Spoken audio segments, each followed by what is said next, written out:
अब सतगुरु के पास, सच्चे भक्त के पास, संत के पास अगर आप पहुंचे हो, आपको कुछ नहीं बोलना, जाकर बैठ जाना है। थोड़ा बहुत गुरु का दर्शन करते रहना। दर्शन करोगे, सत्संग सुनोगे, कथा सुनोगे, कहीं ना कहीं तुम्हारे प्रश्न का उत्तर उस पूरे सत्संग में, कथा में आपको प्राप्त हो जाए।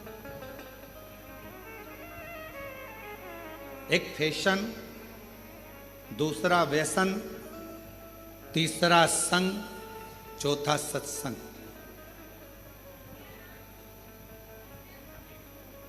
इन चारों का अलग अलग क्रम है। क्या क्या? जम के बोलो। पहला फैशन, दूसरा व्यसन, तीसरा संग और चौथा सत्संग। चारों का अलग अलग है। फैशन क्या करता है? आपको ऊपर से अच्छा करता है। कपड़े की डिजाइन चेंज हो गई, आप ऊपर से अच्छे लगोगे। बाल की डिजाइन चेंज हो गई, आप ऊपर से अच्छे लगोगे।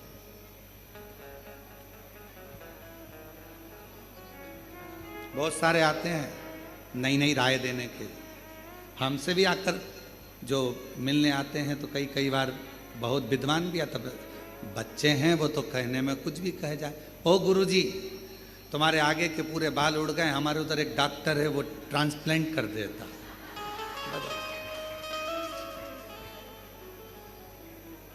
अब उसको बदल दो।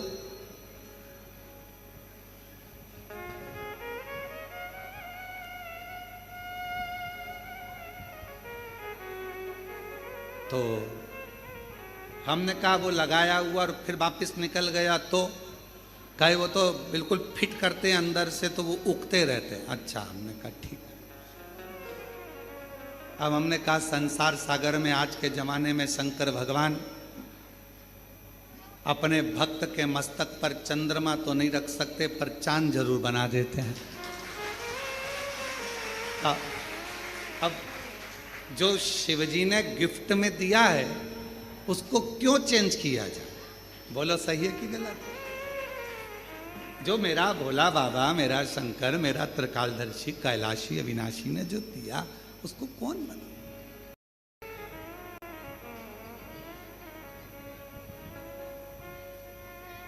बहुत सारे मिलते हैं, बहुत, और नई नई डिजाइन के आते हैं। तो शिव महापुराण की कथा कर रही है कि पहले नंबर पर है, जम के बोलो, फैशन। फैशन क्या करेगा? आपको बाहर से बदलेगा, आपको बाहर से चेंज करेगा। अंदर से चेंज करेगा क्या? नहीं।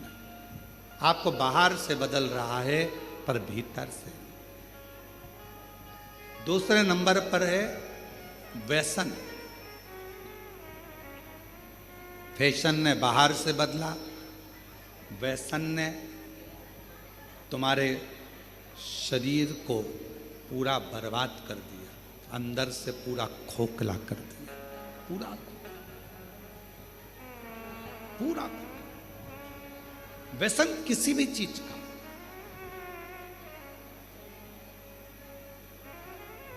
आज भारत की भूमि पर जगह जगह पर पुलिस प्रशासन नशा मुक्ति अभियान चला रही है और उसका एक ही कहना होता है कि आप नशे से दूर रहें, नशे से।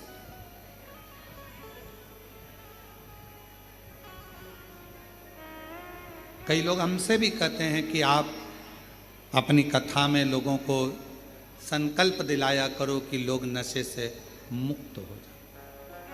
हम उनको समझा कर कहते हैं कि हमारा संकल्प दिलाने से होगा कुछ नहीं, क्योंकि ये कितना भी संकल्प ले लें, इनकी पत्नी बेचारी रोज की कसम देती है कि मत पियो, औलाद की कसम देती है मत पियो, फिर भी नहीं सुधरते, क्योंकि इनको कोई नहीं बदल सकता। व्यसन करने वाले को खुद अंदर से बदलना पड़ता है, दूसरा नहीं बदल सकता, खुद बदलो। किसके लिए बदलो? व्यसन करने वाले को किसके लिए बदलना चाहिए? अपने बच्चों के लिए। आप मदिरा पीकर, नशा कर कर, व्यसन कर कर कहीं रोड पर पड़े हो गए, नाली के किनारे पड़े हो गए, कुत्ता तुम्हारा मुंह चाट रहा होगा और गंदगी में गिरे पड़े हो गए, तुम्हारा बेटा स्कूल से आ रहा होगा, ट्यूशन से आ रहा होगा, तुम्हारी बेटी कहीं नौकरी कर कर आ रही होगी या पढ़कर कॉलेज स्कूल से आ रही होगी, तो उसके दोस्त उसको हंसकर कहेंगे, देख तेरे पिताजी नाली में पड़े हैं और कुत्ता उनका मुंह चाट रहा है। आप अपने लिए मदिरा मत छोड़ो, आप अपने लिए व्यसन मत छोड़ो, पर निवेदन है अपने बच्चों का मुख देखकर अपना व्यसन जरूर छोड़ो। अपने बच्चों का मुख देखकर कि मेरे बच्चों को लोग क्या कहेंगे। एक बेवड़े का बेटा बेटी, एक नशा करने वाले दारू कुट्टे का बेटा, दारू दिन भर पीता है, उसमें धुत रहता है, क्या कहेंगे? अपने लिए नहीं तो अपनी बच्चों के लिए, अपने परिवार के लिए। धर्म पत्नी अपना घर परिवार छोड़कर तुम्हारे लिए आई है, थोड़ा सा कहीं जाएगी तो उसको इज्जत नहीं मिलेगी। पिता इसका पति नशे में रहता है, ससुराल वाले भी कह देंगे दामाद तो नशे में रहते हैं, उसको कोई नहीं पूछता, तो अपनी बेटी को भी नहीं पूछा जाता, नहीं पूछता। लोग कहे ये नशे में रहता है, पत्नी को भी आदर नहीं मिलता। नशा करने वाले व्यक्ति की ना धर्म पत्नी को सम्मान मिल पाता है, ना उसके बच्चों को सम्मान मिल पाता है, ना उसके माता पिता को सम्मान मिल पाता है, ना उसके भाई बहन को सम्मान मिल पाता है। इसलिए मेरा निवेदन इस व्यासपीठ से आप सभी से है, अगर बन सके तो अपने बच्चों का मुख देखकर, अपनी पत्नी का मुख देखकर, अपने माता पिता का मुख देखकर एक बार कल्ला मन बना लो कि मैं आज से लोटा लेकर मंदिर जाऊंगा, शिव का जल पीऊंगा, पर गलत व्यसन नहीं करूंगा, नशा नहीं करूंगा। अपने बच्चों को हम संकल्प नहीं दिलाएंगे, हम नहीं दिलाएंगे, अपने भीतर से त्याग। तो पहले नंबर पर क्या है? जम के बोलो, पैसा। दूसरे नंबर पर क्या है? व्यसन, अंदर से तोड़ देता है व्यसन। नशा अंदर से खोखला कर देता, चाहे वो कोई सा भी नशा, केवल मदिरा का या गांजे का या अन्य अन्य नशे से ही मतलब नहीं, नशा कोई सा भी। तुम्हारे को अगर धन का भी नशा है ना, तो वो भी तुम्हें अंदर से तोड़ देगा।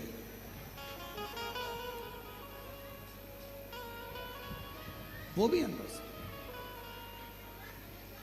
ये श्रेष्ठ नहीं।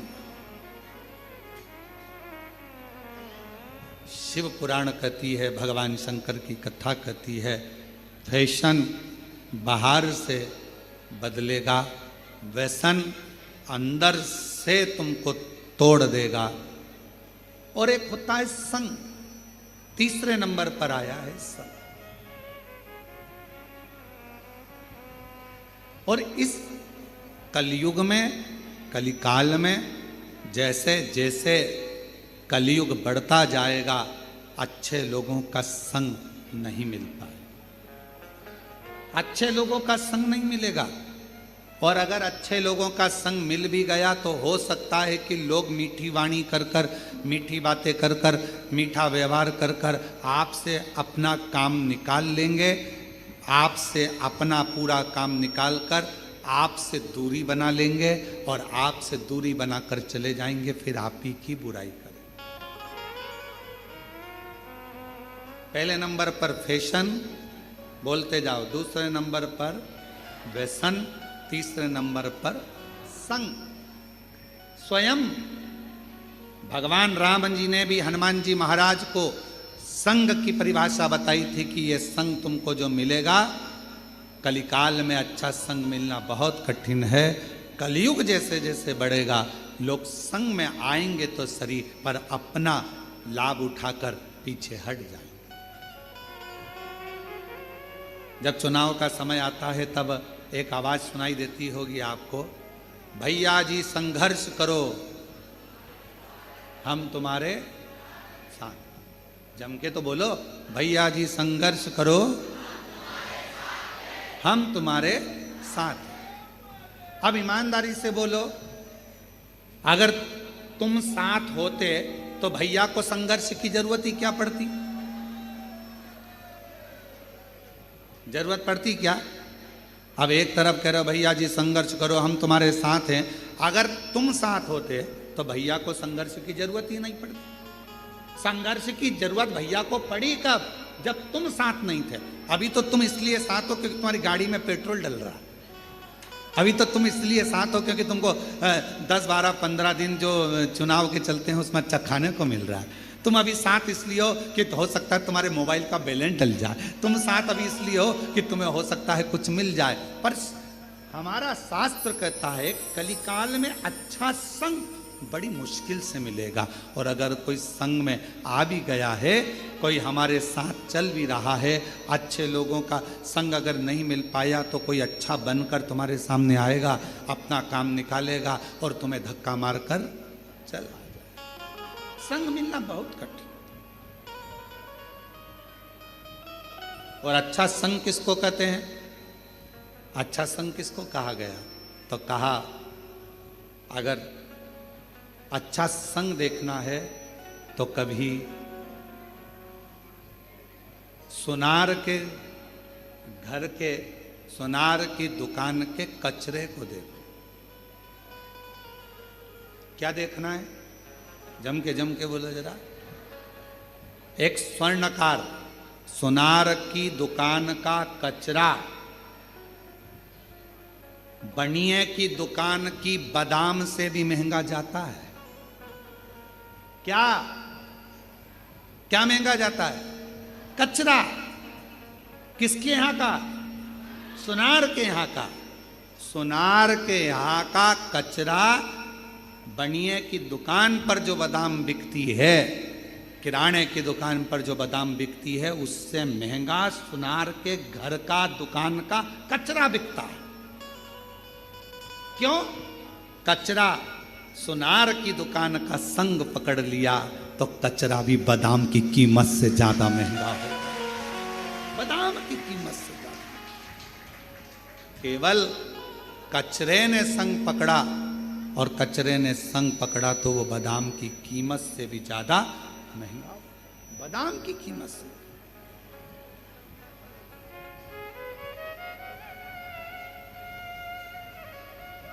आप अच्छा संग करेंगे तो आपकी कीमत बढ़ेगी, अच्छा संग नहीं कर पाएंगे तो कहाँ कीमत।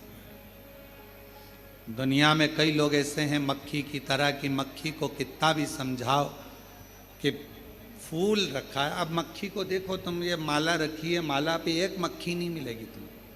फूल अच्छा है, फूल पे मक्खी नहीं मिलेगी। गुलाब का फूल रखा है, कमल का फूल रखा है, खूब अच्छा खुशबूदार फूल रखा है, मक्खी उस पर नहीं बैठेगी। मक्खी की आदत क्या है? हमेशा गंदी जगह पर जाकर बैठती है। अब मक्खी को कोई पकड़ कर ज्ञान दे, अच्छी जगह बैठ जाए, इतनी सारी जगह है, क्यों गंदी जगह बैठती है? देख कितनी अच्छी जगह पड़ी है, फूल पड़ा है, इत्र पड़ा है, खूब अच्छी जगह पड़ी है, वहाँ बैठना। कहाँ तू गटर में पड़ी है, कहाँ गंदे कचरे पर पड़ी है, कहाँ गंदी गंदी जगह पर बैठ रही है, अच्छी जगह बैठ। पर मक्खी जैसे संसार में ना जाने कितने लोग हैं जो दिन रात इनको समझाया जाता है, अच्छा देखो, अच्छा बोलो, अच्छा करो, अच्छा सुनो, पर फिर भी वो मक्खी की तरह होते हैं। ना वो अच्छा देख पाते हैं, ना अच्छा बोल पाते हैं, और ना अच्छा सुन पाते हैं। वो समझ ही नहीं पाते, उनको समझना मुश्किल। संग किसका? संग किसका? और शंभु सजने मांगो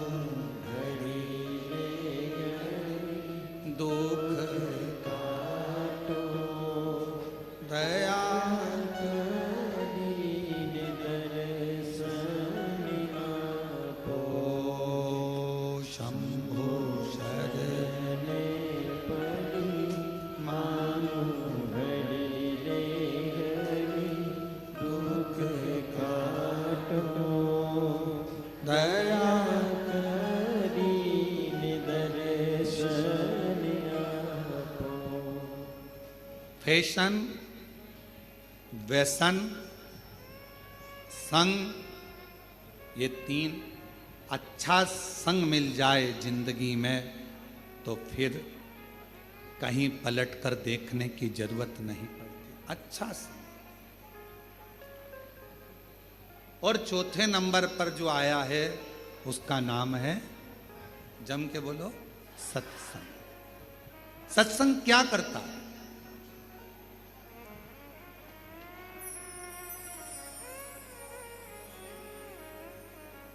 क्या करेगा सत्संग? सत्संग सबसे बड़ा काम करता है,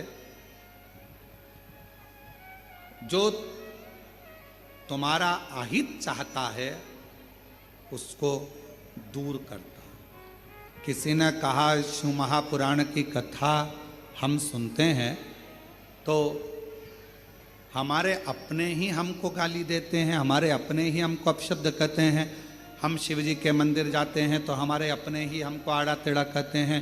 हम शंकर भगवान के मंदिर पहुंचते हैं तो लोग हमें ताना देते हैं, लोग हमें गाली देते हैं, अपशब्द कहते हैं। हम भगवान का मंत्र जाप करते हैं तो लोग ताना कहते हैं। हम भगवान के मंदिर जाते हैं तो लोग ताना देते हैं, अपशब्द कहते हैं, आड़ा टेढ़ा बोलते हैं। क्यों? किस लिए? क्या कारण है इसका? कारण तो कहा भगवान